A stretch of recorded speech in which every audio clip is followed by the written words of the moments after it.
Gang, what's up? Aaron here, Canadian Looney. Smash the like, hit subscribe. We've got a great show lined up. We've got our clips ready to roll. We're going to stop in with Shannon Stubbs. This is fresh off the presses, guys. Just happened. Then we're going to jump into something that took place yesterday evening. Stephen McKinnon is a disaster. Can Dan Albers, Sandra Cabina get some answers from this clown? Probably not. Smash the like, hit subscribe. You know how we do it. In Canadian federal politics, the Canucks are represented by two separate yet unequal groups. The globalists who sold out and the opposition trying to salvage a country. These are their stories.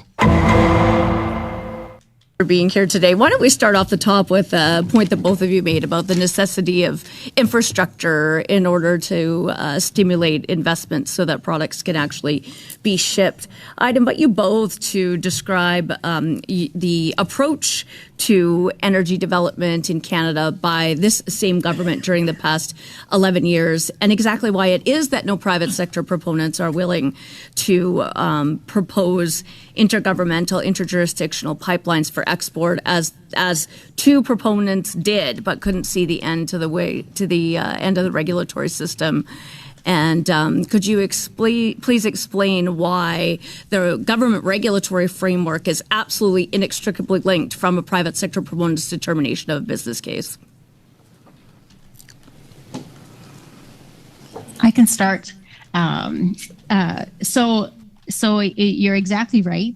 There isn't a business case for a private proponent to build an export oil pipeline to the West Coast. Now, the people build pipelines every day in this country. There's a business case to build pipelines. There's a business case to expand pipelines. And I think the fact that Enbridge and Trans Mountain are both expanding their oil pipelines indicates there's indeed a market for growing oil production and exports.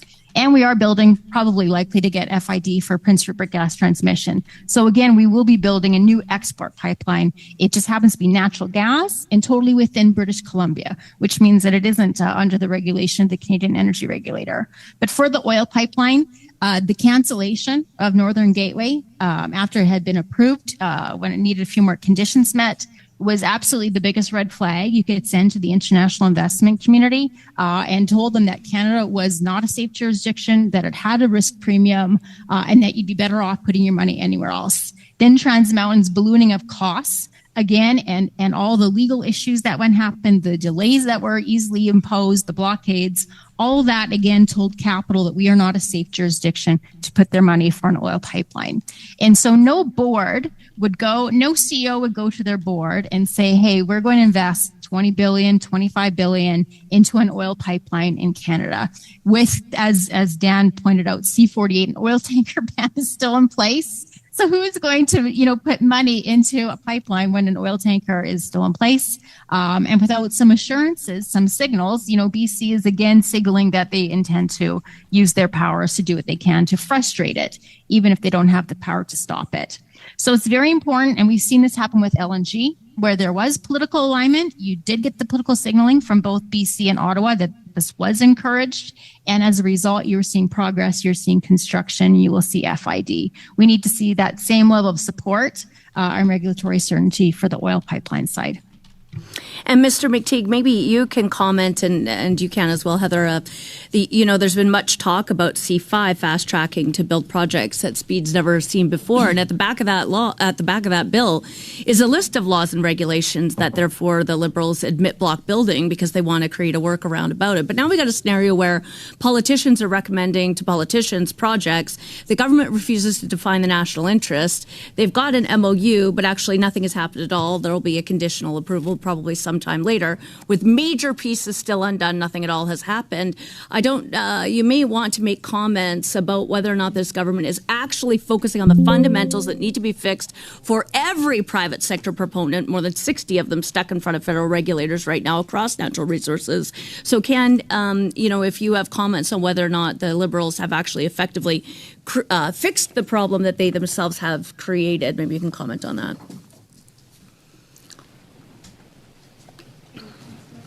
Mr. McTeague. Come on. I'm being told you're on mute, Dan. and I think we'll save your time here.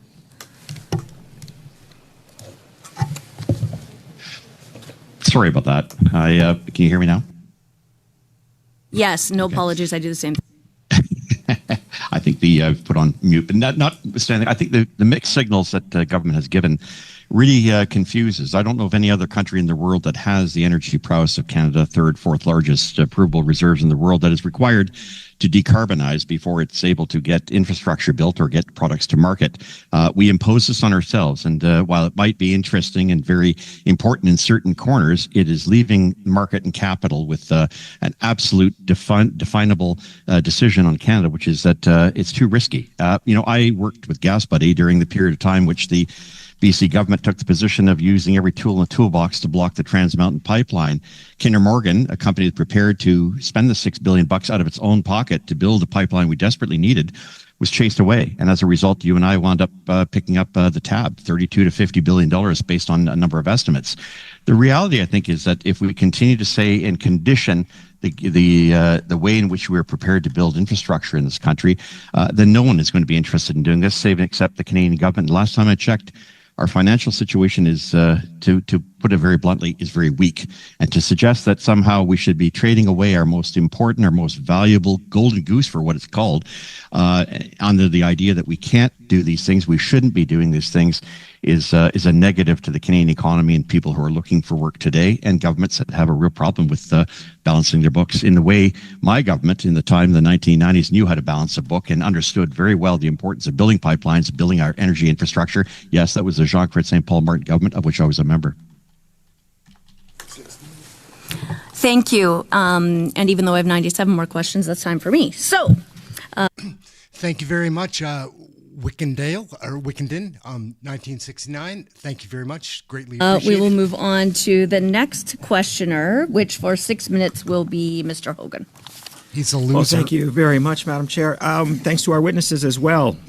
There is, of course, a growing opportunity. You and other witnesses have talked about how energy has become an increased part of Canada's exports, which I also do want to flag. Doesn't really suggest that exports are in decline in the energy sector, but we also need to be thinking about where the market is going. And I do believe even in a world that uses less oil, demand for Canadian oil can continue to grow.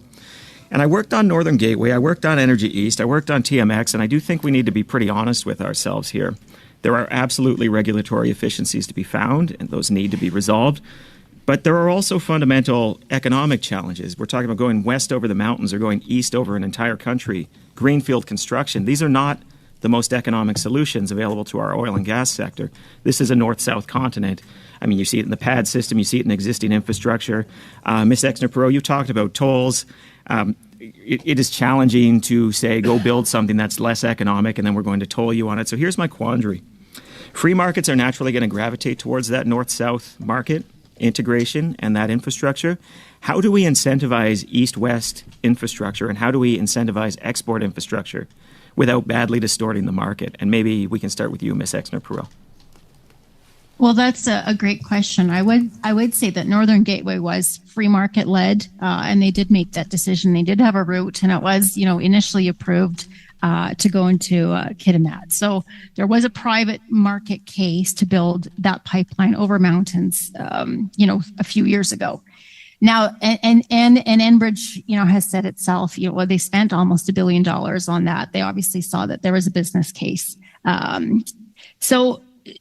now we're in a different position, to your point, and I think we are asking ourselves, we don't want to go more north-south. I mean, I haven't heard anyone say that they want to export less in the United States, but obviously the optionality of being able to send oil to other markets is very appealing, and obviously would give Canada a different, set of leverage and tools in the current geopolitical situation. So there's actually a national security, case to build to the West Coast. And the reason why we usually talk about the West Coast is because Asia is just simply a better market than going to the East Coast. It's much larger and it's growing much faster.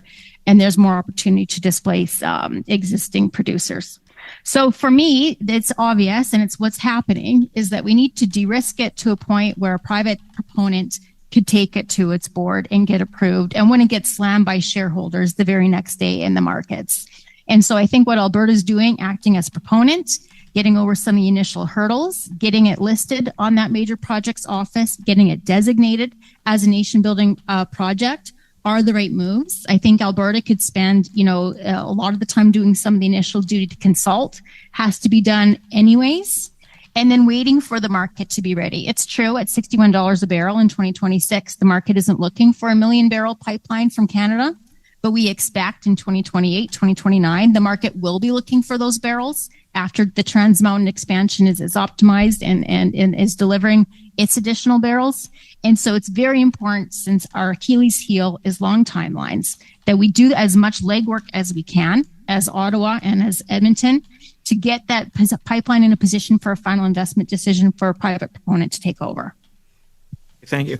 I totally take your point. I do think, however, Enbridge had a lot of sunk costs, and Enbridge also didn't have the benefit of seeing how much TMX cost and the complexity of some of the crossings, which does sort of get to the fundamental challenge. We need to be building these things. The Alberta-Canada MOU has a commitment to a West Coast pipeline. This is something that needs to be produced. I do just want to, again, flag, I'm just worried about how we do it in a way that doesn't distort a market, because we also want a free market. And I worry about exactly what's going to occur without really giving some thought to that. Mr. McTeague, did you have any thoughts on that? Yeah, Mr. Hogan, very good points you've made here. And I too, take your point about going south, because, of course, that's where refineries over the past 20 years have been reconfigured to take the heavier slates of oil, which Canada is well known for, as Venezuela was at one point, even Mexico to a larger extent, until it discovered it had problems with its with the quality of its oil, both in terms of water and salt contamination. But this also speaks to the need for expanding the markets to meet what the IEA, never been very big on the idea that we needed more hydrocarbons, but now admitting that yes, this is in fact going to go up. The question is, do we have the infrastructure, not just the pipeline, but do we also have the advanced cokers? Do we also have the upgraders?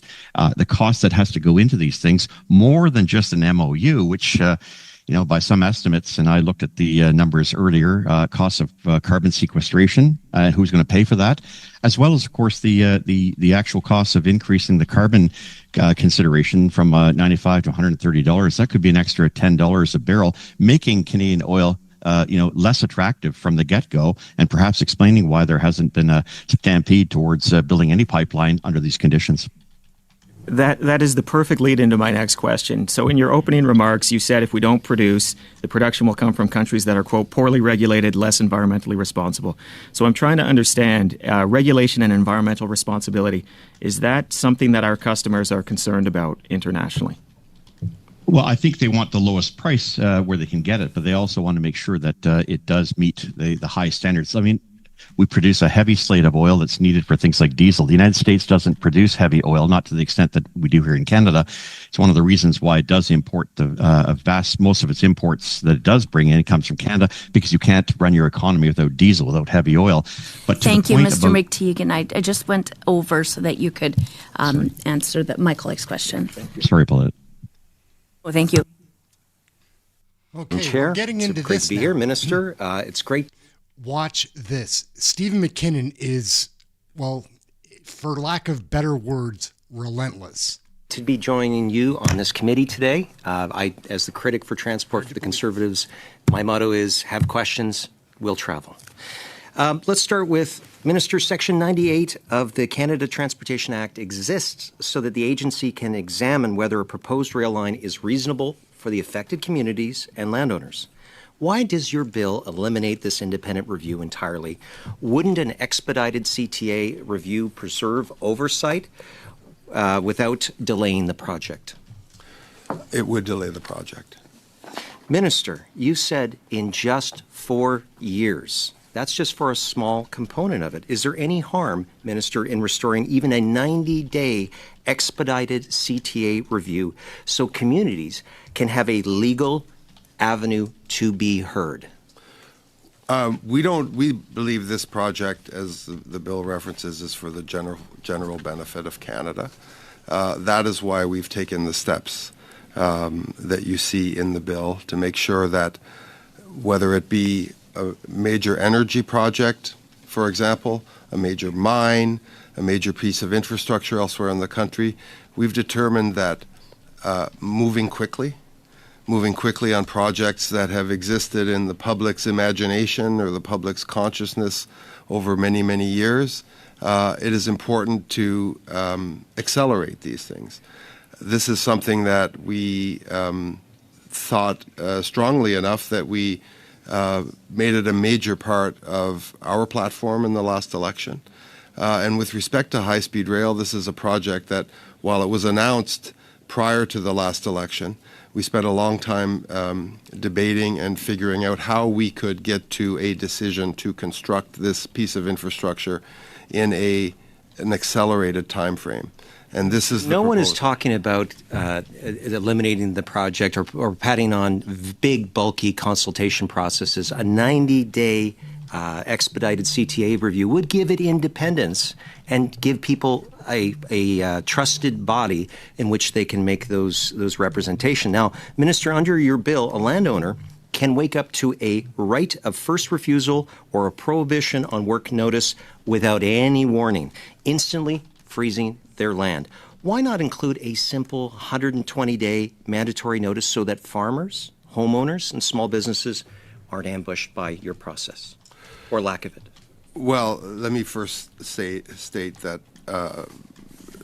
common sense will predominate in this process, and we will, of course, approach landowners to indicate interest and to attempt to negotiate a fair market value for the limited amount of corridor that will be required for the project.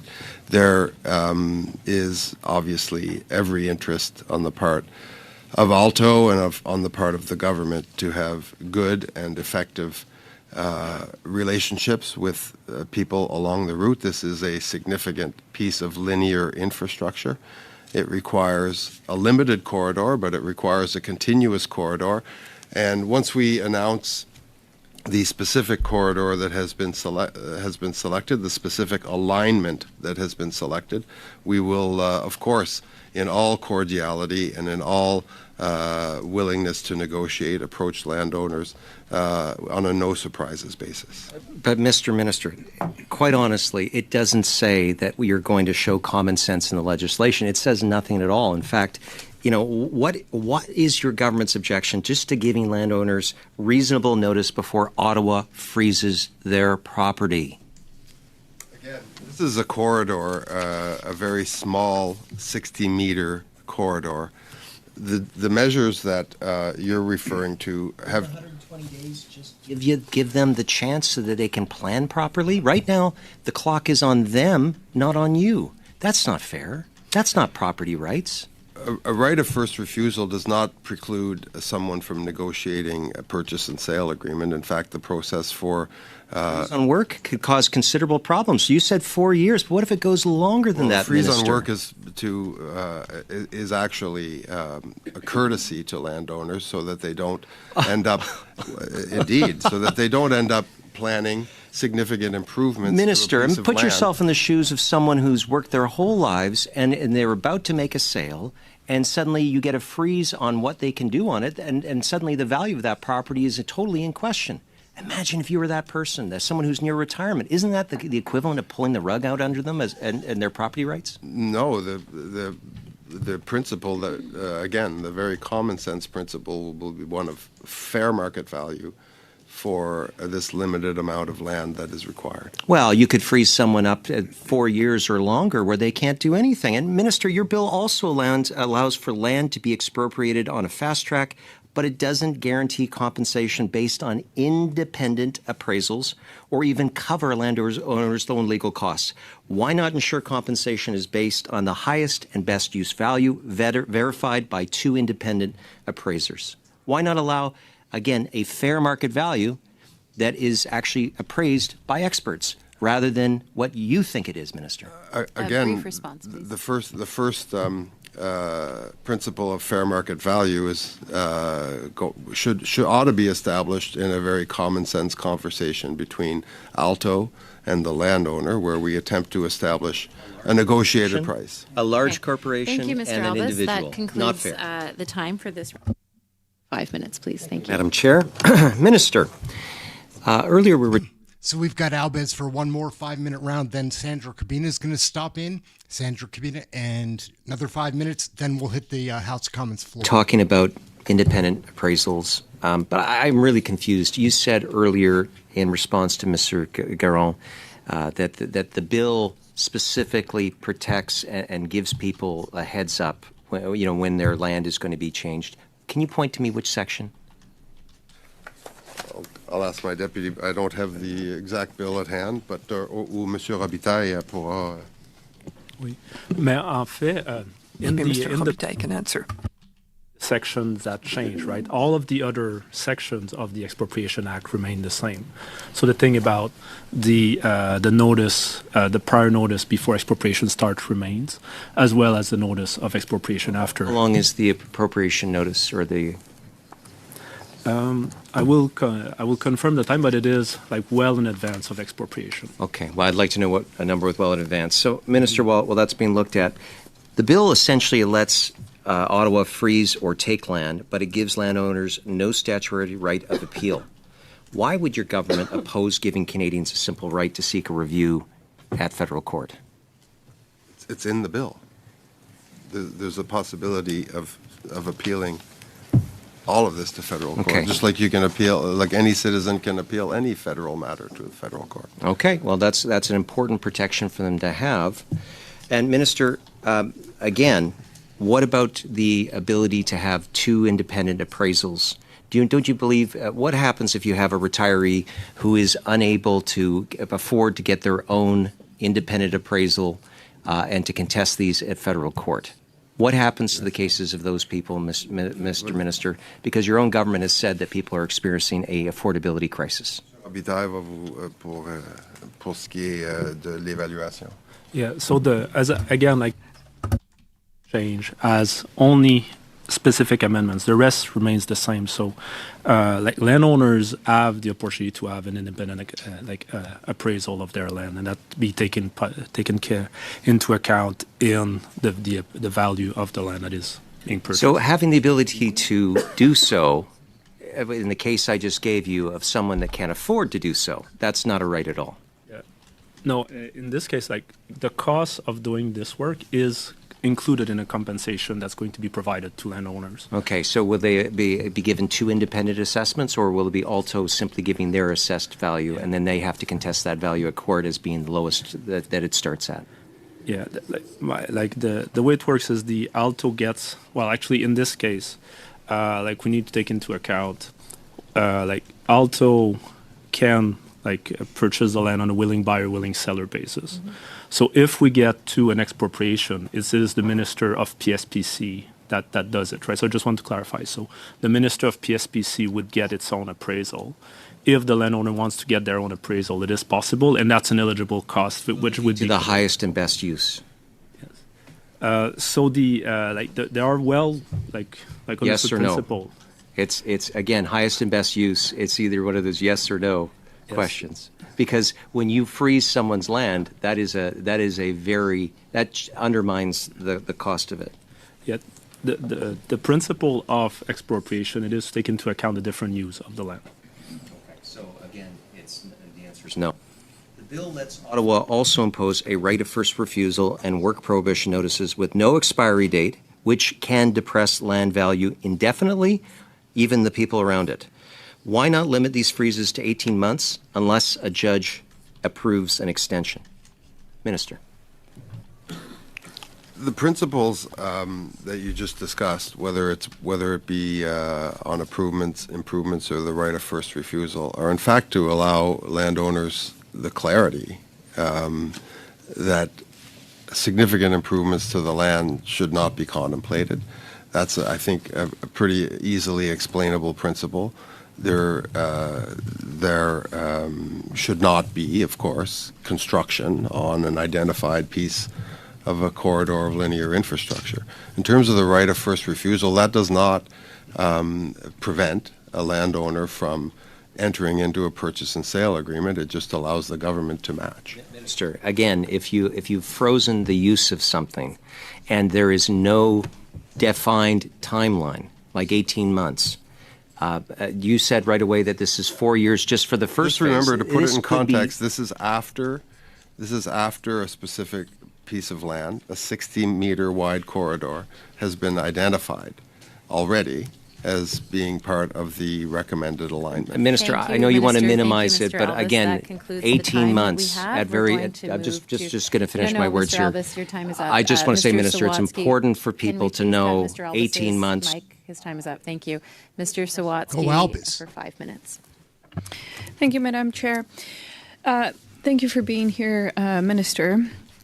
The Budget Implementation Act includes provisions related to the Alto High Frequency Rail Project, a multi-billion-dollar initiative that will involve significant procurement, financing structures, and long-term public contracts. Now, given the serious and well-documented concerns about the potential conflicts of interest involving Brookfield, including its proximity to the Prime Minister, and its extensive role in global infrastructure financing, can you answer clearly and unequivocally, will Brookfield be barred from bidding on, participating in, advising on, financing, or otherwise benefiting from any aspect of this high-frequency rail project?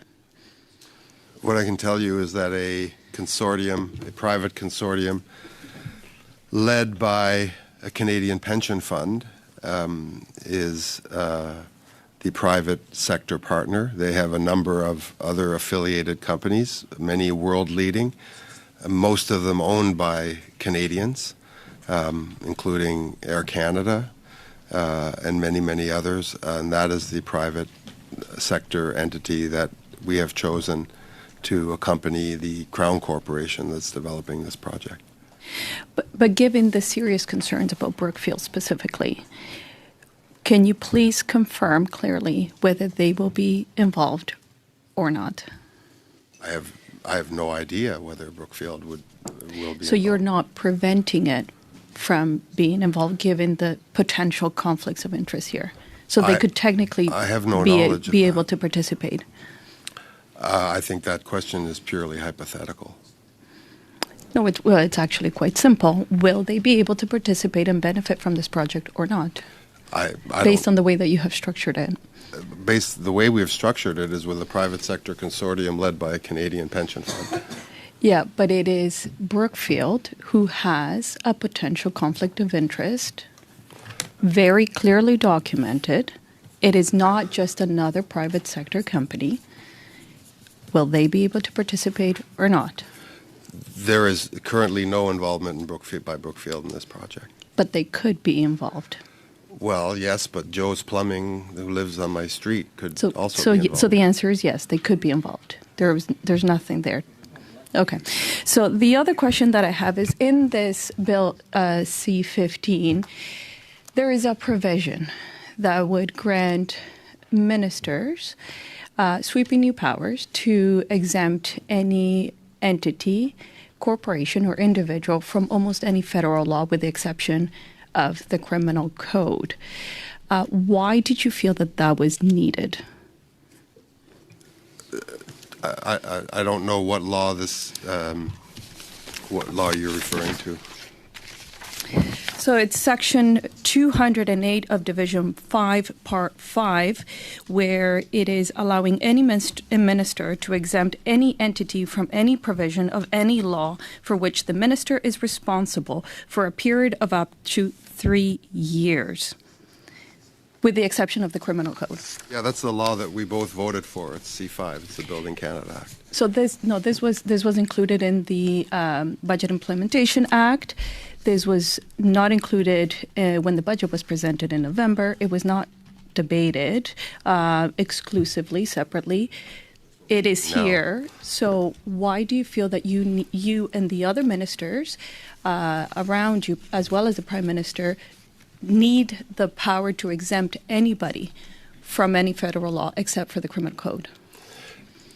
This is specifically designed at accelerating the progress and the ability to move, plan, contemplate, and build large projects.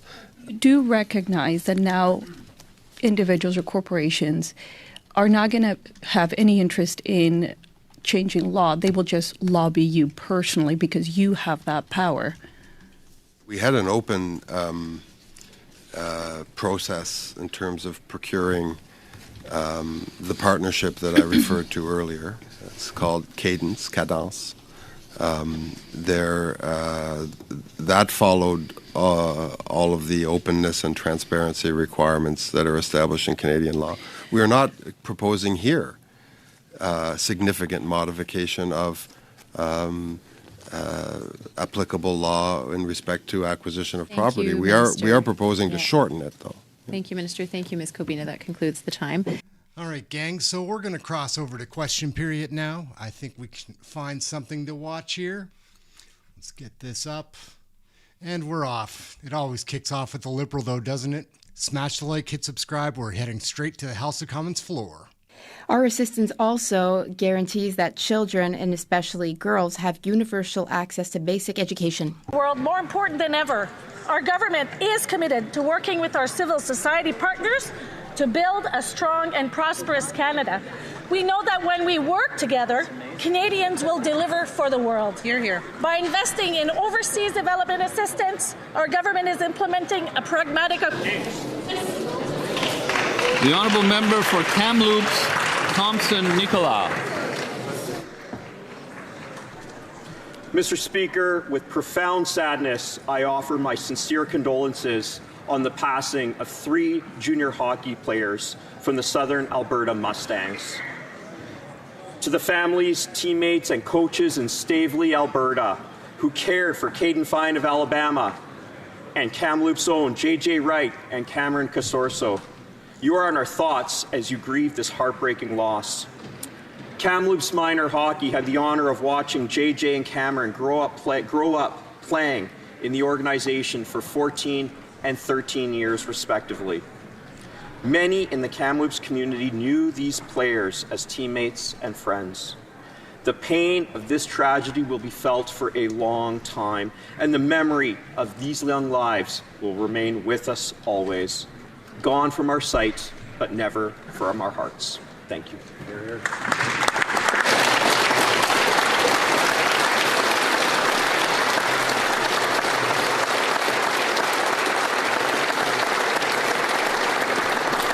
Honorable député de Repentigny. The Honourable Member for Repentigny.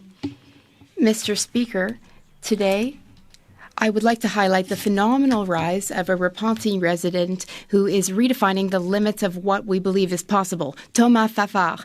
Thomas has proven to us that even the most stubborn records are not barriers but invitations to excel and beat them.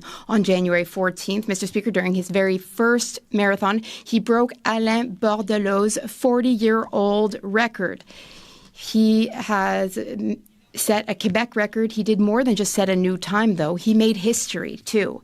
But that's just one chapter in his epic journey, Mr. Speaker. He's already Quebec's record holder for the half marathon. He has shown us that his thirst for victory is insatiable. And he won't be stopping here. His goal is clear. He will run the Los Angeles Marathon in 2028 and then go to the Olympics. He has already beaten records. He is an excellent ambassador for our riding. We're very proud that he is from Repentigny, and all Quebec stands behind him. Capilano. Mr. Speaker, I rise today in solidarity with my constituents of North Vancouver Capilano, home to a strong and vibrant Iranian-Canadian community, to unequivocally condemn the Iranian regime's unjustifiable killing of thousands of peaceful civilian protesters. The Iranian regime must halt its horrific repression and intimidation, and I call on the regime to respect the rights of its citizens. I want to recognize the extraordinary courage of Iranian people, both in Iran and here in Canada, who continue to stand up for the fundamental rights and freedoms despite the regime's ongoing brutality. Canada has been firm and steadfast in its support for the Iranian people and in its opposition to the actions being taken by the regime. To the people of Iran and to Iranian Canadians, thank you for your bravery. I am inspired by your strength and your fight to shape a peaceful and democratic future for Iran. Canadians stand with you at this enormously difficult time. The honourable member for Haliburton, Kawartha Lakes. 3 years ago, the finance minister promised Canadians he would stabilize food prices. Since then, lettuce is up nearly 40%, coffee 33%, beef 27%, baby formula 13%, and canned vegetables are up almost 12%. Canada is leading the G7 in food inflation. It is now twice as high as when the Prime Minister took office and twice as high as it is in the United States. Canadians are making 2.2 million visits a month to food banks, which has doubled under this Liberal government. In my area, the local health unit has identified food insecurity as an urgent issue, as the typical family spends over $1,200 each month on healthy food alone, and many are forced to juggle between rent and buying groceries. Instead of working to reduce the cost of food, the minister is announcing yet another temporary rebate, giving some about $10 a week. The government needs to support a conservative affordability plan, one that eliminates taxes and encourages competition. The honourable member for Vancouver Quadra. Mr. Speaker, I rise today with a heavy heart, but in celebration of one of my matriarchs.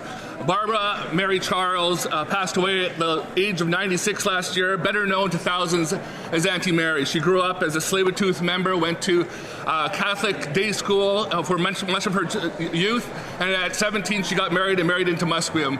Had 13 children and became the leader of her family, but also a leader in Musqueam as a councillor for over 40 years, engaged in the Sparrow case that proved our right to fish for food, social and ceremonial purposes.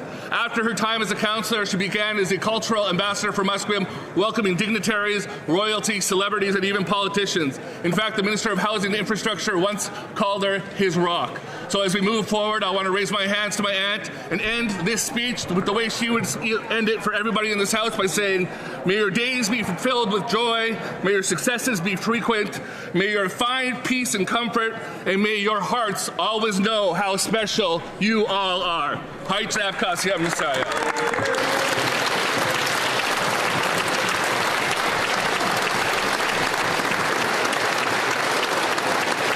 The honourable member for Caribou Prince George. Mr. Speaker, Conservatives are united for hope. After 10 years of Liberal failure, Canadians are struggling just to get by. Groceries cost more, housing's out of reach, energy bills are up, and crime is out of control. The Canadian promise that if you work hard, play by the rules, you can get ahead has been broken. Conservatives are united to restore that promise. While the Liberals offer slogans and photo ops, Canadians are demanding real results. But the Prime Minister's rhetoric doesn't match reality. Food inflation is higher than ever. Housing is out of reach. Dozens of mills have closed across British Columbia, and no new resource projects have been approved or built. Conservatives are focused on delivering real solutions. We will lower taxes, fight inflation, cut red tape, build more homes, and produce more Canadian energy so we can stand on our own 2 feet. We are united for hope. We are focused on results, and we are ready to make life more affordable for the millions of Canadians who work hard and deserve better than this guy's promising.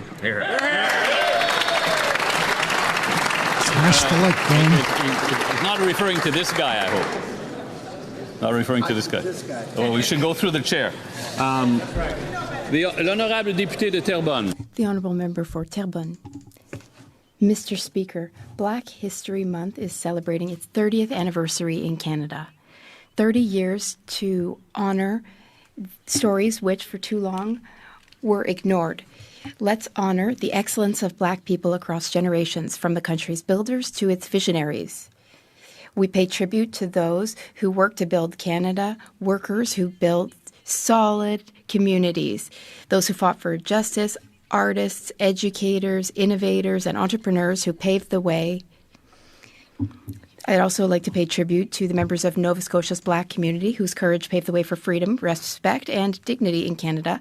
I pay tribute to those who left Haiti in the 70s, who left to care for, train, and teach generations of Quebecers and Canadians. They really paved the way, Mr. Speaker. This Black History Month, let's honour these builders and visionaries whose legacy I am proud to carry on today. Thank you, Mr. Speaker. The honourable member for Battle River Crowfoot. Today we unveil the portrait of the great Right Honourable Prime Minister Stephen Harper.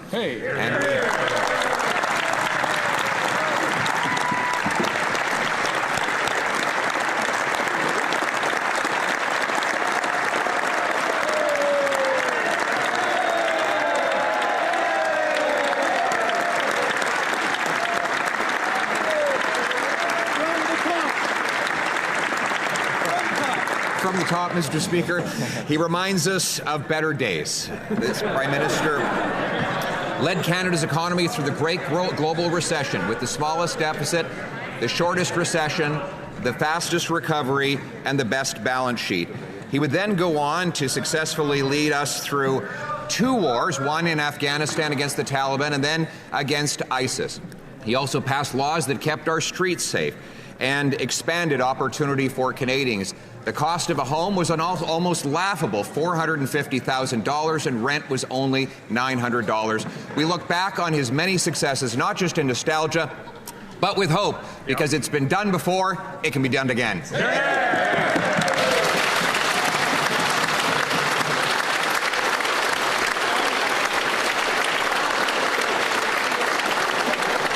The Honourable Member for Vancouver-Granville. Mr. Speaker, on the 4th of February 2026, Ismaili Muslims across Canada and around the world will celebrate Imamate Day, marking 1 year since His Highness Prince Rahim Aga Khan became the 50th hereditary Imam of the Ismaili Muslims. In that time, Maulana Hazar Imam has worked tirelessly to build bridges between nations, to advance the fight against climate change, to support community resilience, and to improve the quality of life of those living in the most difficult of circumstances. For Ismailis, he has reminded us of the importance of being active, engaged, ethical citizens, and that living our values of kindness, compassion, and service to all is an act of faith. For us all, Hazar Imam has shown us the importance of faith, of maintaining balance in our lives, of taking the time to care for family and community, and above all, of living our physical lives with purpose and intention. These values reflect the best of what unites us as Canadians. I invite all members of this House to join me in wishing His Highness and Ismailis across Canada, Khushyali Mubarak. Oral questions. Questions orales. The Honourable Leader of the Opposition. I don't see Carney.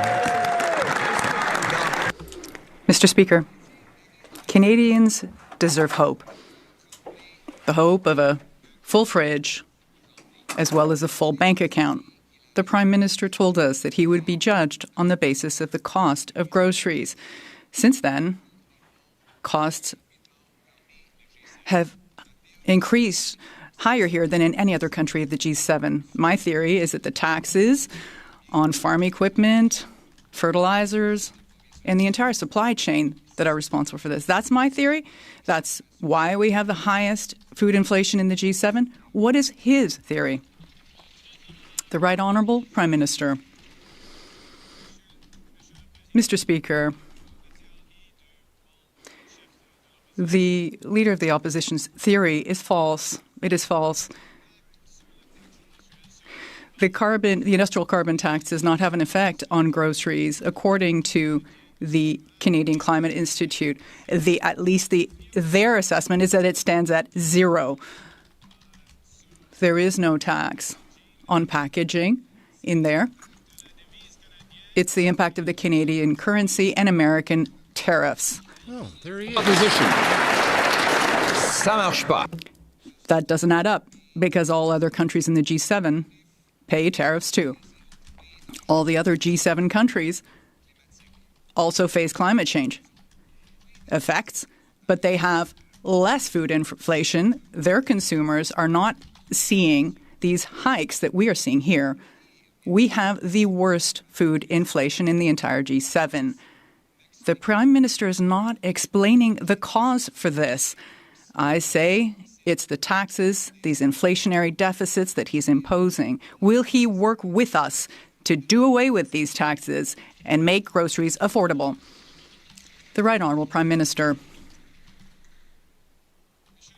Mr. Speaker, according to TD Bank, one of the major effects on the cost of groceries here is the lowering of the Canadian currency during a period of obstruction of the Conservative Party before the election of the current new government of Canada. Now the Canadian currency, the dollar, is rising, and we will see the results of this for Canadians everywhere. Mr. Speaker, Canadians deserve to have a full stomach, a full fridge, and a full bank account all at once. But the Prime Minister has said that he could be judged by the price at the grocery store.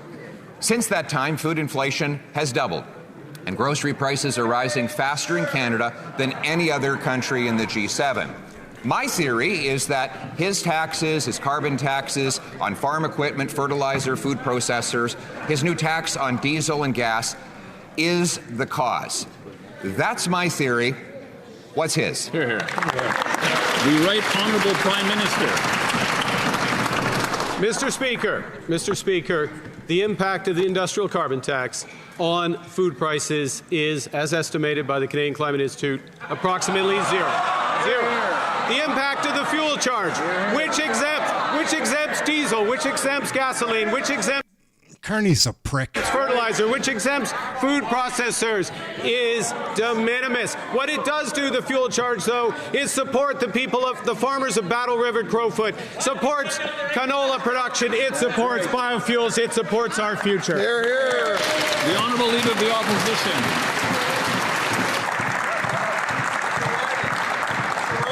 Well, now we'll have to find out if the Prime Minister is telling the truth or whether his Environment Department is telling the truth.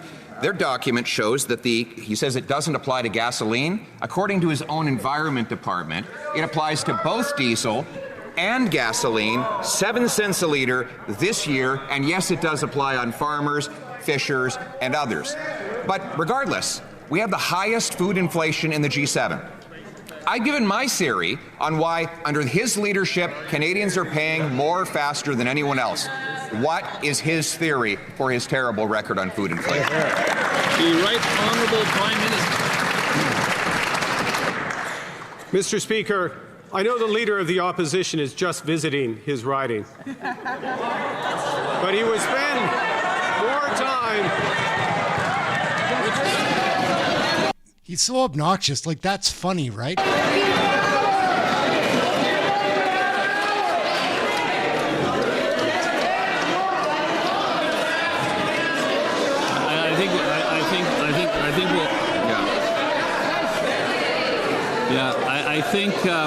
I think we'll have to start that from the top. The Right Honourable Prime Minister. 3 passports. Mr. Speaker, I recognize that the Leader of the Opposition is just visiting his riding and will be running in another riding in the next election. Who's riding next time? He should spend some time, I would suggest, Mr. Speaker, with the farmers in his riding who benefit from our trade deal with China, $7 billion of new exports, who benefit from the biofuel charge that supports canola production, supports farm income, supports our future. Hear, hear. Honourable Leader of the Opposition. Mr. Speaker, I realize the Prime Minister is just visiting Canada.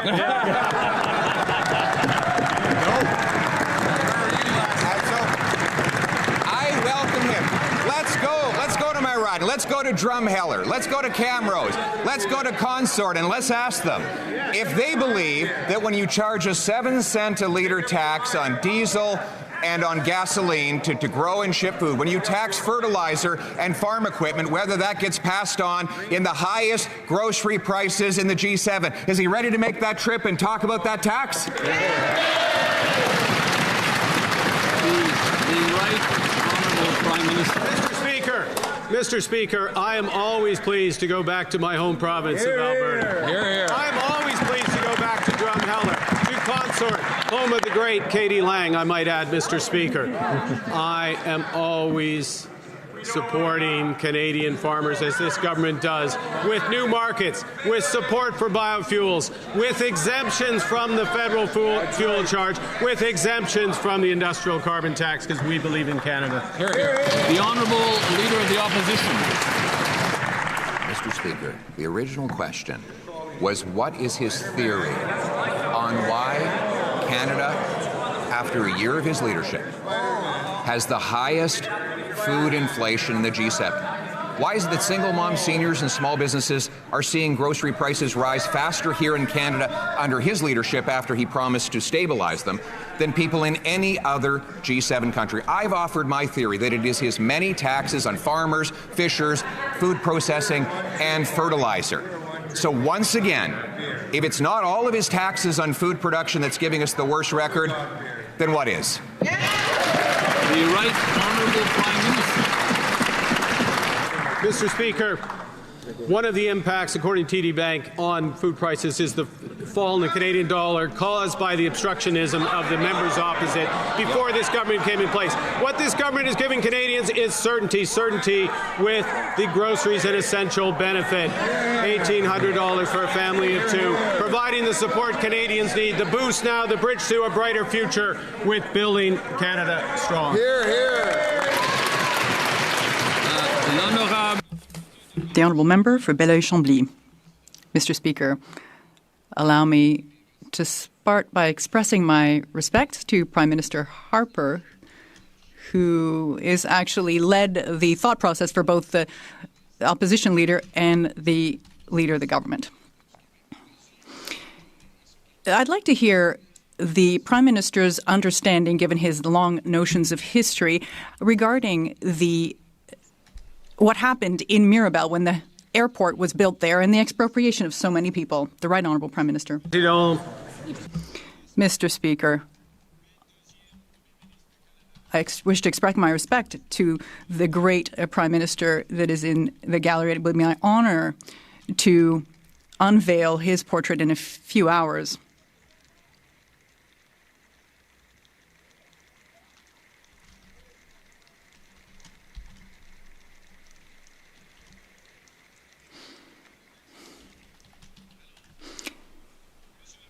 Mr. Speaker, this high-speed rail line is a major national project. It will be a national project that will be established in close cooperation with the citizens in Quebec, in Ontario. The Honourable Member for Belleuil-Chambly. I understand, Mr. Speaker, that that's the extent of what the Prime Minister knows about the trauma that was caused by the expropriation in Mirabel. And now he wants to do that all over again today. Does he believe that expropriating people without consent, by email, expropriation with no impact assessments, with no true consultation, are going to in some way reduce the trauma experienced by the people in Mirabel and the Laurentide region? The Right Honourable Prime Minister. Mr. Speaker, we are cooperating closely with the constituents in Mirabel, in Quebec, and in Ontario to have a small corridor, not a huge airport, for one project that will create over 50,000 jobs, good jobs, here in Canada. The Honourable Member for Belleuil-Chambly. I don't know any agricultural producer who thinks that his or her business is too small to be worthy of respect. You can suspend rules, laws, parliamentary privileges, suspend environmental consultations, suspend rules relating to expropriation. Is that not all evidence that C5 and C15 are heartless bills? The Right Honourable Prime Minister. Mr. Speaker, the process will be respectful and transparent. It will be inclusive. But the question he is asking actually, is the member for Chambly in favour or against the high-speed rail? In favour of the future of Quebec, for or against the future of Canada? The Honourable Leader of the Opposition. Mr. Speaker, the food crisis is the worst problem in Canada for families. There are single mothers who are not even sure they'll be able to pay their bills. I asked the Prime Minister for his theory because if he's unable to diagnose the cause of inflation, of the soaring prices, he cannot find a solution.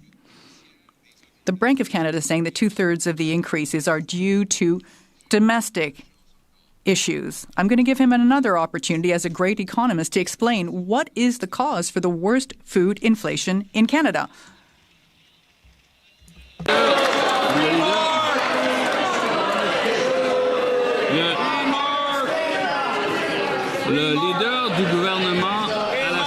The Government House Leader. Thank you, Mr. Speaker. The Leader of the Opposition knows full well that we have taken measures that will support families, and that is why he agreed with our request to expedite the process for the passage of Bill C-19, which will deliver, Mr. Speaker, no less than $1,800 to Canadians, to Canadian families, precisely to address issues with respect to affordability and groceries. There's another illusion. It will be $10 a week at most for a family. Most Canadians will get nothing at all. $10 a week for $300 of grocery weekly for a family, Mr. Speaker. The question was, why is it that Canada has the worst inflation in food prices in the G7? The Prime Minister claimed it was our low dollar under his leadership. His leadership, he claimed that he was going to be so good with money and so good with protecting the loonie. Why is it that he has stood in the House of Commons and admitted that his leadership has tanked our dollar and raised the grocery prices? The Honourable Government House Leader. Mr. Speaker, I don't know, but the math I have is 1,800 divided by 52 is a lot more than $10 a week, Mr. Speaker. But that's why the Leader of the Opposition knows very well that this is substantial assistance for Canadians who are experiencing affordability issues. That's why he bent over when we asked him to accelerate and pass C-19 and make sure that we can get that aid to Canadians right away. The Honourable Leader of the Opposition. Mr. Speaker, if the Prime Minister is going to dodge questions, you better find someone better than that.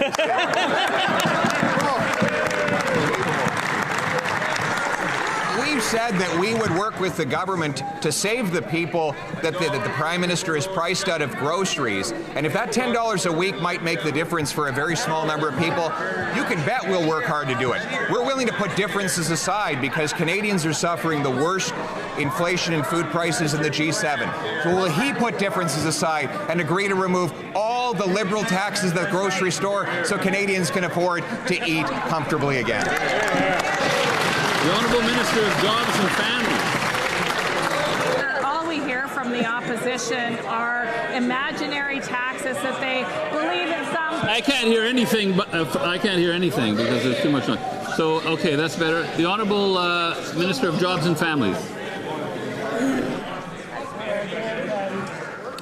Thank you very much, Mr. Speaker. All we hear from the opposition is conversations about imaginary taxes that theoretically are impacting the price of food. They don't want to work with evidence, Mr. Speaker. They don't want to listen to experts who are telling us the very things we need to do is actually to increase the money in people's pocketbooks. And that's what we're doing, Mr. Speaker, whether it's cutting taxes for $22 million or ensuring that people have groceries and essentials benefits or making childcare affordable, Mr. Speaker. Families are saving $16,000 a year in affordable childcare. The Honourable Member for Regina Luban. It took her a long time to get there, Mr. Speaker. The Finance Minister promised 3 years ago he'd stabilize grocery prices by Thanksgiving of 2023. Since then, coffee's up 33%, beef is up 27%, lettuce is up 40%, and Canada is leading the G7 in food inflation. Now he's announcing another temporary rebate which won't reduce the single cost of a food item. The last rebate is an admission. This rebate is an admission of their failure in a policy. So I want this Finance Minister keep his word and lower the price of groceries so Canadians can afford to put food on the table. Great question. Great. The Honourable Secretary of State for Sport. Thank you very much, Mr. Speaker. Look, never in his more than 20-year career has the new Member of Parliament for Battle River Crowfoot and temporary Member of Parliament for Battle River Crowfoot cared about people who are in financial need, Mr. Speaker. This new feigned approach to affordability isn't convincing any Canadians. The GST rebate makes a big difference for families who need it. They've committed to voting for the bill, but they still want to criticize it and say it's not going to work. It is going to work, Mr. Speaker. As somebody who benefited from that benefit in particular, my family needed that help, and families still need that help, and that's why we're delivering for families in need. The Honourable Member for Regina Luban. Mr. Speaker, these aren't my words. That's the Liberal Finance Minister said he'd have grocery prices under control by 2023. Thanksgiving, Mr. Speaker. So even my kids know that you should do what you say you're going to do.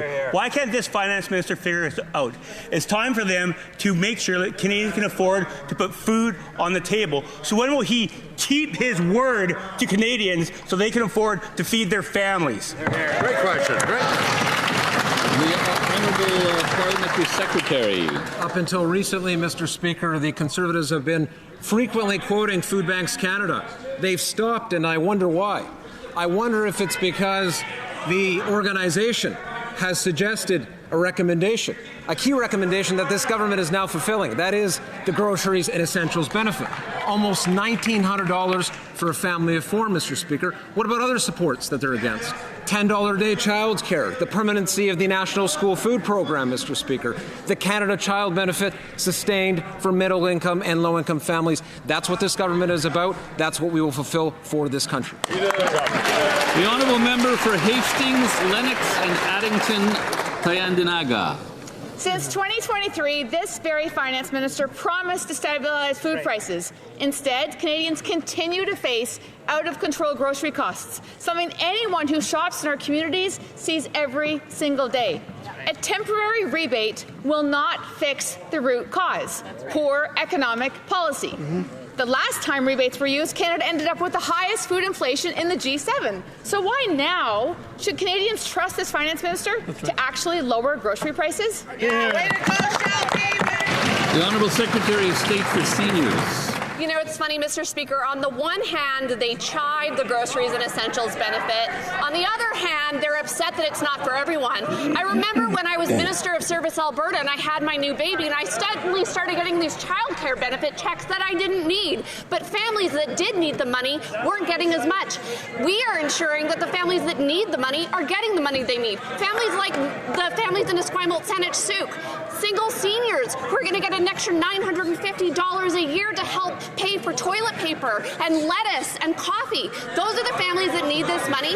Those are the families that they're fighting against. Tell me why. The Honourable Member for Hastings, Lennox and Addington, Tyendinaga. Bill C-19 is not going to lower food prices, but we won't block a small rebate for those who actually qualify. Over the past 3 years, Mr. Speaker, the prices of beef and lettuce and baby formula, everything has surged. Even basic student staples like Kraft Dinner and canned beans are more expensive. Canadians need leadership that delivers. That means eliminating the industrial carbon tax, removing the fuel standards tax, and strengthening competition in the grocery store. So, Mr. Speaker, when will this government start governing responsibly and lift these burdens so Canadians can afford groceries on their paychecks? The Honourable Minister for Women and Gender Equality. Mr. Speaker, let's break down affordability for an average young family of four in a year. The Canada Groceries and Essentials benefit delivers nearly $1,900. That same family can receive the Canada Child Benefit, which provides $7,000. They're also saving $16,000 for affordable childcare, $730 for dental care, $800 through the National School Food Program, and they'll get $840 because we've cut taxes for Canadians. That's up to $50,000 of savings. And, Mr. Speaker, none of these would even exist if this was the Conservative government. L'honorable député. The honourable member for Shefford. Mr. Speaker, there are retirees who are being denied their old age security because of errors in the QRAM software. And the minister says, well, give us their names and we'll help them. Mr. Speaker, there are 500,000 new applicants every year. If we go by the minister's figures from yesterday, which in fact, incidentally, are constantly changing, and it's true that only 2% of cases are problematic, well, that still means 10,000 retirees could be affected. When is she going to help them instead of downplaying their problems? The Honourable Minister for Jobs. Thank you, Mr. Speaker. This is not a simple project. The department is currently modernizing systems that are over 60 years old so they can better serve 7.5 million people a year. If the member across the way knows of cases where seniors are having a hard time accessing their benefits, please communicate with me or so that my department it can solve the problem as soon as possible. Thank you. The Honourable Member for Shefford.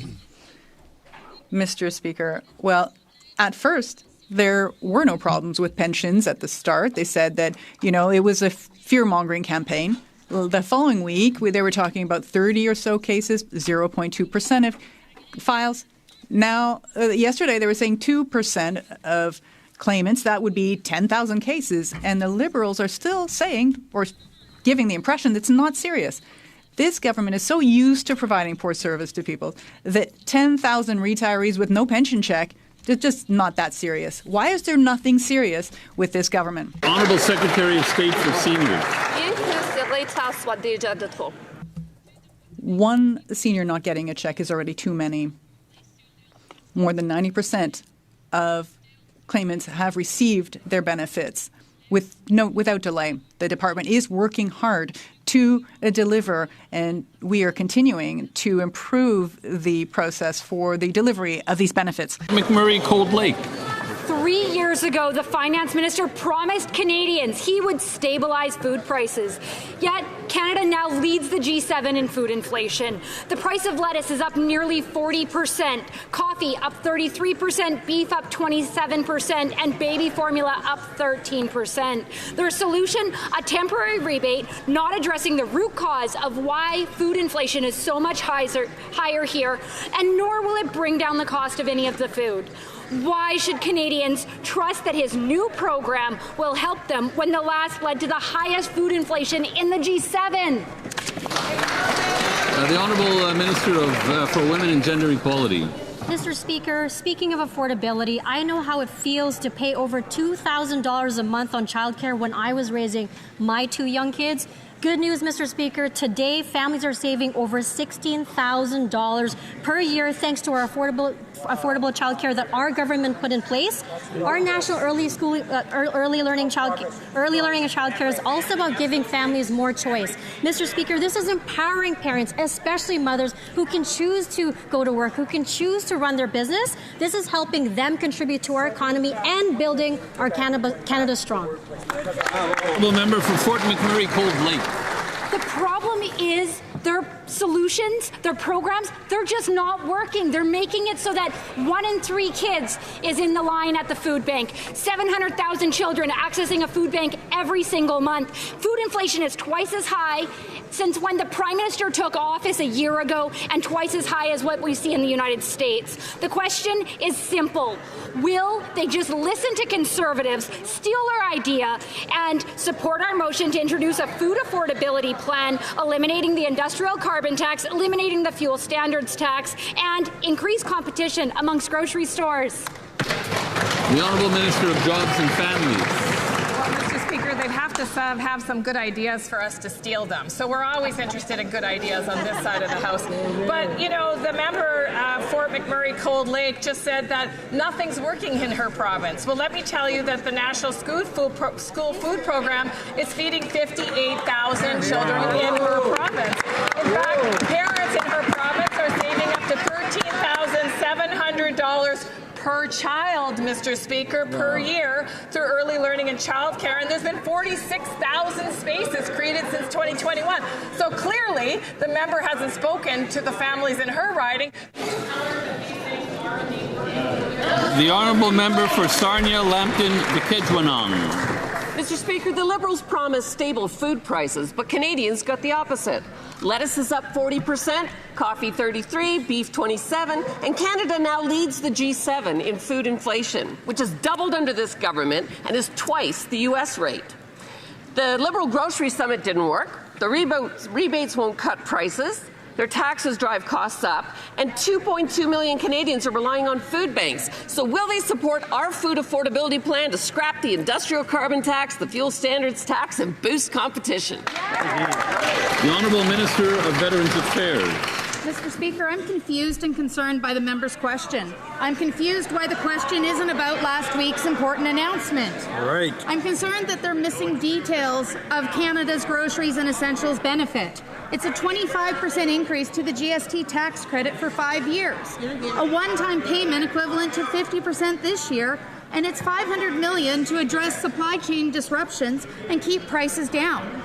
This is important news, and we need to focus on what we're doing for Canadians. Hear, hear. Member for Terra Nova, the Peninsulas. Mr. Speaker, this finance minister promised to stabilize food prices 3 years ago. What they actually done was create the worst food inflation in the G7. Food inflation is now double what it was when this Prime Minister got in office. And this is not a global phenomenon. Canadia's inflation is double the United States. Now, instead of fixing the actual problem, they add the temporary Band-Aid. And if a couple making minimum wage won't even be eligible for it, will this Liberal government please stand with our food affordability plan to make groceries affordable for all of us? The Honourable Minister of Fisheries and Oceans. The opposition member from Newfoundland and Labrador that the people in his riding reach out to me on a regular basis. They reach out to say, enough of the fear, enough of the obstruction, let's work together. And let me remind this member that's $50,000 in savings or direct payments to family of 4 in affordability measures. This matters. Please work with us to do what the people of this country and our province want done. The Honourable Member for Vernon, Lake Country, Monashee. Mr. Speaker, the Liberals are telling us that soaring grocery bills are caused by external factors, as if the cost of living is going up everywhere. But it's not, Mr. Speaker. We have higher food costs than almost anywhere else in the G7.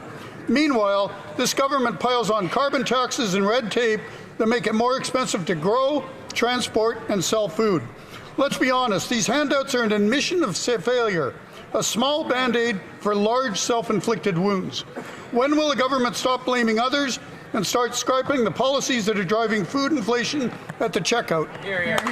The Honourable Parliamentary Secretary to the Minister of Immigration and Citizenship. The colleague can look to Dalhousie University's Food Price Index of 2026. He can look to the recent TD report. We know that climate change is a key factor when it comes to the increase of the price of food. This is admittedly a challenge for this country. This is why the Canada Groceries and Essentials benefit is so important. But let's move beyond the script for a moment, Mr. Speaker. The Conservatives have shown a spirit of collaboration to pass that benefit. Will they go one step further and support Budget 2025? We have an opportunity now to collaborate at this moment. This is what Canadians expect. That's what Canadians deserve. L'honorable député d'Honoré Mercier. Mr. Speaker, recent aggression by major powers towards the Arctic region have underlined the importance of Greenland and Denmark's sovereignty. This rhetoric isn't happening in a vacuum, and indeed, if left unchecked, threatens our NATO alliance and Canada's own Arctic sovereignty. Can the Minister of Foreign Affairs share with this House how our government is working with our allies to protect the territorial integrity of Greenland and defend Canada's sovereignty? The Honourable Minister of Foreign Affairs. Mr. Speaker, this week I will be travelling to Nuuk, Greenland to formally open the Canadian consulate there. I will be meeting with my Danish and Greenlandic counterparts where I'll be reiterating the principles of state sovereignty, territorial integrity, and cooperation amongst Arctic states, including the Nordic Five. Here at home, we are investing more than $80 billion in Canada's defence and security, including Arctic security, and we will build Canada strong. The Honourable Member for Simcoe North. In 2016, Canadians built 2.3 million vehicles. Just last year, that number dropped to 1.2 million cars. And last week, more devastating news for Canadian auto families as General Motors lays off 1,200 employees. So when will this government stop telling people that it's eventually going to be okay and start delivering results for Canadian auto workers? L'Honorable Ministre de l'Industrie. Of course, our hearts and minds are with the auto workers, and we're there for them. Again, this morning, I was on the phone with Premier Ford and with Vic Fideli, working on new opportunities to bring automaking even more to the country. That being said, what we never hear from the Conservatives is the fact that these auto workers are victims of the U.S. unjustified and unjustifiable tariffs. Why aren't they denouncing that? Why aren't we all working as one Team Canada? That's what auto workers want. That's right. The honourable member for Simcoe North. Mr. Speaker, of course we denounce those tariffs, but with all due respect to the minister, she's had 10 years with her Liberal colleagues to protect the auto sector here in Canada. Now it's being reported that the government is going to reintroduce subsidies for Canadians to purchase electric vehicles. Really? Does the government really think that the way to save Canada's auto sector is to give taxpayers money to Canadians to buy Chinese electric vehicles?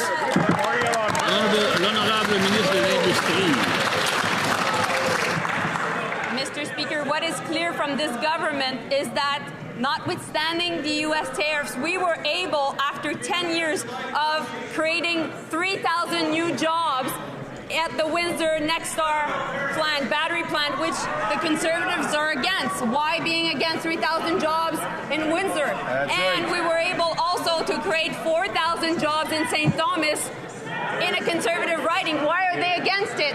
Why aren't we all working together to make sure that we're attracting new investment in the auto sector? And meanwhile, we're working with the province of Ontario on a great auto strategy. The honourable member for Oshawa.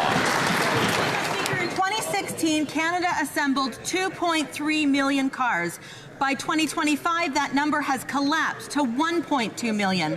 Under this Liberal government, Canada's auto industry has been cut in half, and on Friday, 1,200 more auto workers in Oshawa worked their last shift. This Prime Minister promised Canadians he was the one to be trusted to get us a deal. So instead of saying who cares, will the Prime Minister commit to protect Canada's auto industry and get Oshawa auto workers their jobs back? L'honorable ministre de l'Industrie. Mr. Speaker, we will get Oshawa's auto workers' job back. But you know what? My colleague is misleading this House because what she's missing in the Trillium report she's referring to is in 2016, Japanese automakers were responsible for 44% of automaking in Canada, auto production, and at this point, it's now 77%. And so we will invest in those who invest in us, and we will support those who are making sure that our auto workers are at work. Member for Oshawa. Mr. Speaker, this minister has sat at the cabinet table for more than 10 years, and under her watch, the Liberal government has deindustrialized Canada, leaving the auto industry to be sacrificed to the U.S. Her inconsistent answers from suing auto manufacturers to saying that the government is getting its money back and restricting access to Canadian market to GM only continues to fuel the uncertainty that auto workers across Canada are feeling. Will the Prime Minister act now and tell auto workers in Oshawa and across Canada how they're going to get their jobs back? Well, the honourable minister responsible for Canada-U.S. trade. Mr. Speaker, perhaps you'll allow me to add my voice to other colleagues to say how happy I am to see former Prime Minister Harper in Ottawa today. I had the privilege, like you, Mr. Speaker, of serving in this House when Mr. Harper was Prime Minister of Canada for 9 years, and it's a privilege to see him in good health and smiling in Ottawa today. And with respect, Mr. Speaker, to supporting the auto industry, I also remember as an opposition MP, even in the far corner over there in the third party, Mr. Harper and his ministers supporting the auto industry at an important moment in our history. And that's exactly what our government will continue to do, Mr. Speaker, as the former Prime Minister did in those years as well. The honourable member for Oxford. Mr. Speaker, Canada once built over 2 million vehicles in a single year. But under the Liberals, that is now down to 1.2 million. That's nearly half. And as production drops, 1,200 more auto workers in Oshawa just worked for the last shift just this last week. CAMI workers who lost their jobs are now getting heavily taxed payouts, and they're struggling to make ends meet while their plant sits idle. There is no production, there is no timeline, and there is no support. So after destroying Canada's auto industry, when will these Liberals finally stand up for auto workers? The Honourable Secretary of State for Labour. Mr. Speaker, I met with Unifor in that member's riding, and I'll tell you something that the auto workers told me. They told me they want opportunities, Mr. Speaker. They want opportunities to grow the economy, Mr. Speaker, and that's what we're doing. Last year, since we've been elected, we created 180,000 jobs, Mr. Speaker. Wages are rising. Inflation is within Bank of Canada's target range. Mr. Speaker, the Prime Minister is focused on building opportunity, building bold, building new opportunities with Canadian steel and Canadian lumber, working with unionized workers, Mr. Speaker. We're investing in infrastructure, growing key industries, investing in trade so Canadian businesses can create new opportunities, Mr. Speaker. Canada has one of the strongest economies in the The honourable member for Oxford. Mr. Speaker, auto workers in my riding, they want their jobs back. Auto workers have kept our country moving for generations. They're hardworking, they're tough, they're highly skilled, but this government keeps selling them out. We need Canadian cars made with Canadian steel, made by Canadian workers. The Liberals, they promised a deal. They promised they would defend Canadian jobs, but we're seeing job losses right across our country. So how many more auto workers have to lose their livelihoods before this government starts putting Canada's jobs first? Yeah, way to go! The Honourable Secretary of State. Mr. Speaker, we are fighting for those auto workers every single day. Mr. Speaker, but you know what I want to tell you? That those workers want us to work together. And that is what exactly Prime Minister Carney's plan delivers. Time and time again. I think the member knows, and he clearly didn't mean to do that, I hope. Mr. Speaker, the Conservatives are obstructing the Prime Minister's plan. Mr. Speaker, time and time again, the Conservatives vote no. Mr. Speaker, they block projects, delay progress, stand in the way of the very things that their constituents want, Mr. Speaker. We want to build this country, build big and build bold. The Conservatives are standing in the way. When will they get on side? The honourable member for Windsor-Tecumseh Lakeshore. Mr. Speaker, 1,200 more auto workers in Oshawa just lost their jobs. Brampton workers are still waiting on the Liberals to respond to their 3,000 jobs that were lost. Windsor thrives on auto manufacturing, and now we're left worried about our future. The Liberals promised a deal for Canadians. They promised to defend Canadian jobs, but every week the government fails on all accounts. When will the Liberals stop their pointless photo ops and get real results for the thousands of auto workers who have lost their jobs? Minister for Artificial Intelligence and Digital Innovation. Here's some breaking news for the opposition. We're in a trade war. Illegal and unjustified tariffs are taking those jobs, and this party is fighting for those jobs and investing in the auto sector. You know how to fight for Canadians, Mr. Speaker? You fight for auto jobs. You cut taxes for 22 million Canadians. You boost the GST rebate, helping to put food on the table. You build affordable homes. You invest in defense, childcare, pharmacare. That's how you fight for Canada. You believe in Canada, you build in Canada, you buy in Canada. They should try it. The Honourable Member for Louis Saint Laurent, Acawenrac. Mr. Speaker, the forestry sector is very important for all Quebecers. 57,000 people in Quebec work in forestry, but unfortunately, Mr. Speaker, news is dire. On the North Shore, the Domtar-Outarde sawmill is going to close in Amos. 100 people are going to lose their jobs at the Arbeck factory. That is the reality in the field, Mr. Speaker. We need positive measures, constructive measures with real results. Why is the government incapable of doing so for Canada's economy? The Honourable Minister for Industry. It is clear that those who work in forestry are being impacted by the tariff war, and that is a reason for which we've tabled a number of important measures, and the Minister for Natural Resources, my colleague, is working on a plan. For now, through BDC, through the Regional Development Economic Development Agency, we are doing work, and we will work with my friend across the way on particular cases because we have to defend our forestry workers in Quebec. The Honourable Member for Louis Saint Laurent, Acawenrac. I would also like to tell the Minister, yes, perhaps I could call her a friend as well, but unfortunately, their policies don't work. Quebecers want results, not just empty words. Her Prime Minister said that he was going to rectify tariffs on the 21st of July, 45% tariffs on lumber. Here's an idea. We could reduce bureaucracy. We could eliminate anti-development acts. We could reduce taxes. Are they going to do this to get actual results for once? Do not forget to ask questions through the Speaker. The Honourable Minister for Industry. Thank you. I'm listening to my colleague, and we're already doing a lot of what he's mentioning, including reducing red tape. But what is easy to do as a Conservative is to not denounce the rhetoric coming from the White House. They've never said that the tariffs are unjustified. They've never said that we're in a trade war. Never have they said that the victims of this trade war are those who are working in the lumber industry, in the aluminium industry, in the steel industry, and in the automotive industry. So the question is, why are they so silent on the question? Thank you very much, Mr. Speaker. As members of Parliament, we have a responsibility to help build an economy where everyone has the opportunity to find success. While some Conservatives continue to dismiss diversity, equity, and inclusion, our government knows that empowering underrepresented entrepreneurs strengthens communities and helps build a stronger Canada. As we mark the beginning of Black History Month, can the minister responsible for small businesses speak to our government's programs to support Black entrepreneurs and help start and grow their businesses? Well, good question.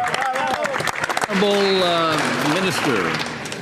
Mr. Speaker, I thank my honourable colleague for that question and his leadership. Canada's commitment to inclusion and equality is embedded in our charter, a commitment we reaffirm as we celebrate and mark Black History Month. Through the Black Entrepreneurship Program, our government is giving Black entrepreneurs the tools they need to scale and grow their businesses. To date, we have supported over 24,000 Black entrepreneurs across this country who are creating jobs and really building this country strong. And we're building on that success by extending the program by investing $189 million.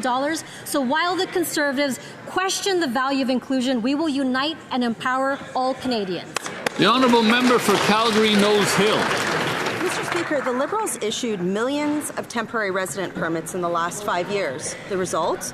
Rents have skyrocketed, emergency rooms are overflowing, and Canada's youth jobs crisis is the worst that it's ever been.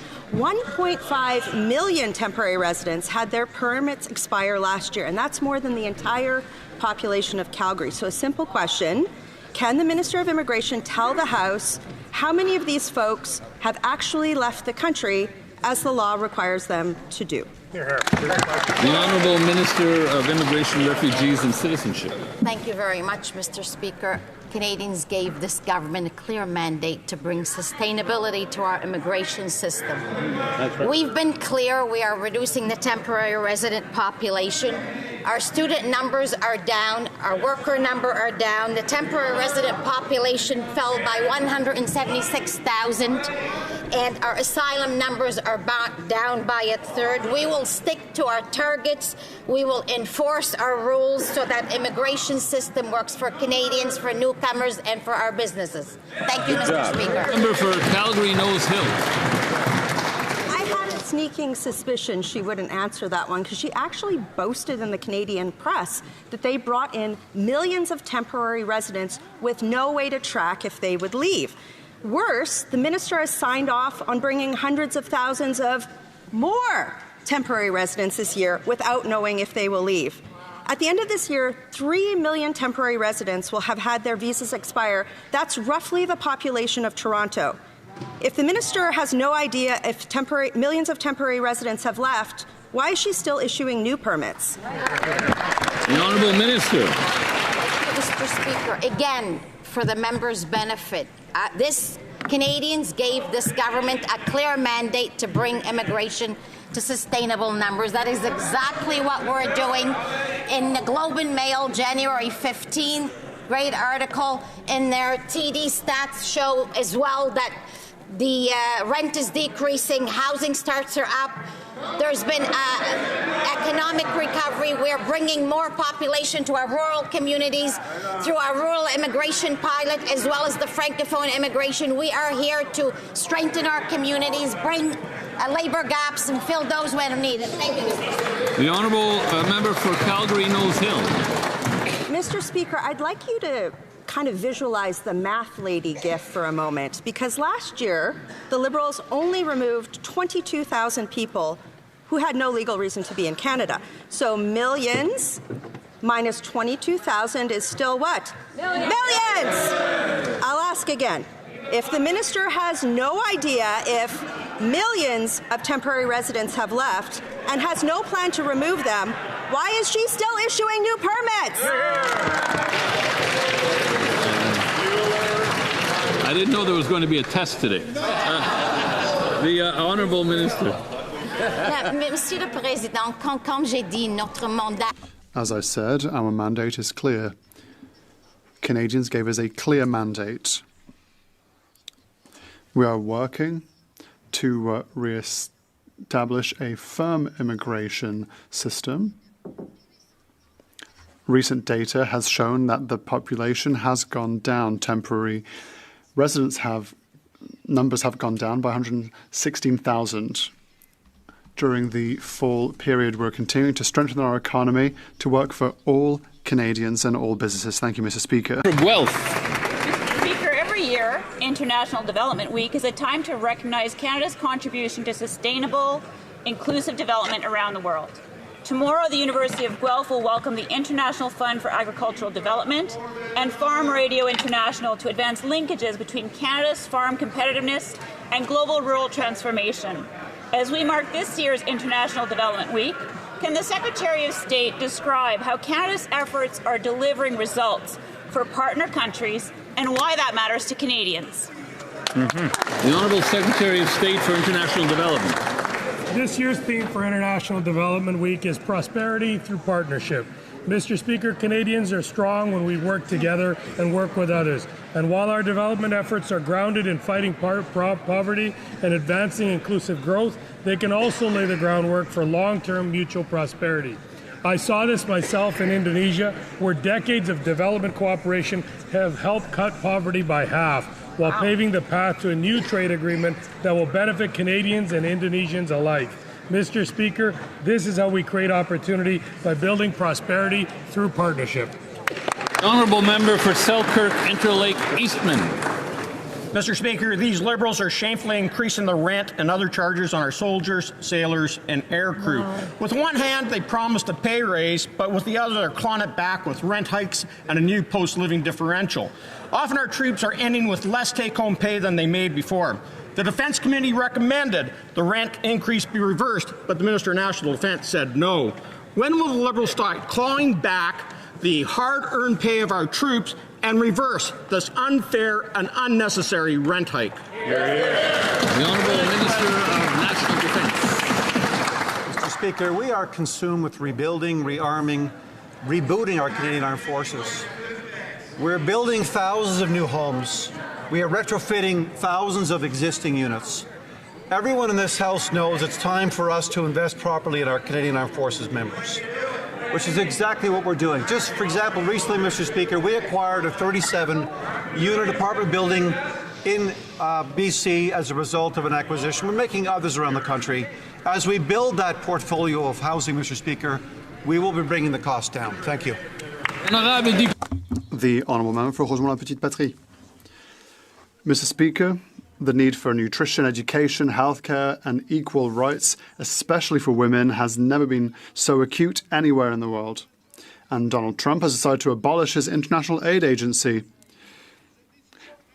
This senseless decision will cause millions of people to suffer.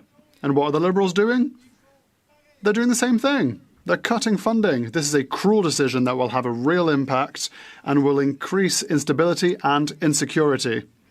Will the Liberals reverse this decision and invest and be accountable? Secretary of State for International Development. Mr. Speaker, addressing the roots of conflict and instability abroad helps reduce the risks Canadians face here at home. Investing in development helps build stronger allies, new trading partners, and new markets for Canadian businesses.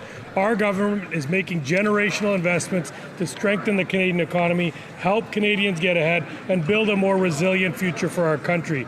And our development efforts are a critical part of that effort by strengthening our international partnerships and supporting a more peaceful, stable, and prosperous world. The Honourable Member for Vancouver East. Maintaining existing affordable and co-op housing stock is essential to address the housing crisis. China Creek Co-op in my riding were shocked to learn that there's no funding in the coming year in CMHC's budget to cover the housing charge subsidies. That means low-income families, seniors, single parents, and people trying to get by will be made homeless. They are not alone. Approximately 300,000 more homes across the country will be impacted. Will the Prime Minister tell these families they don't need to fear losing their home and confirm today that ongoing funding will be in place for their housing charge subsidy?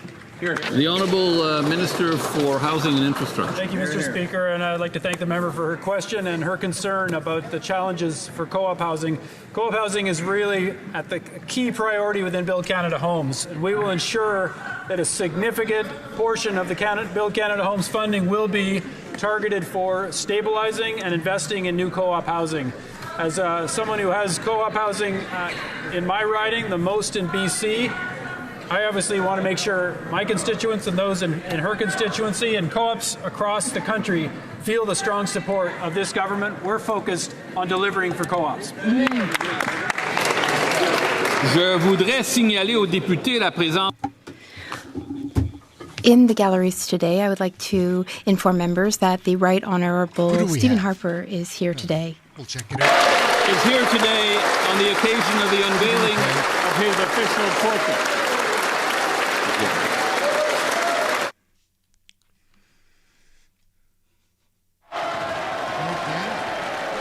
Put it up right there.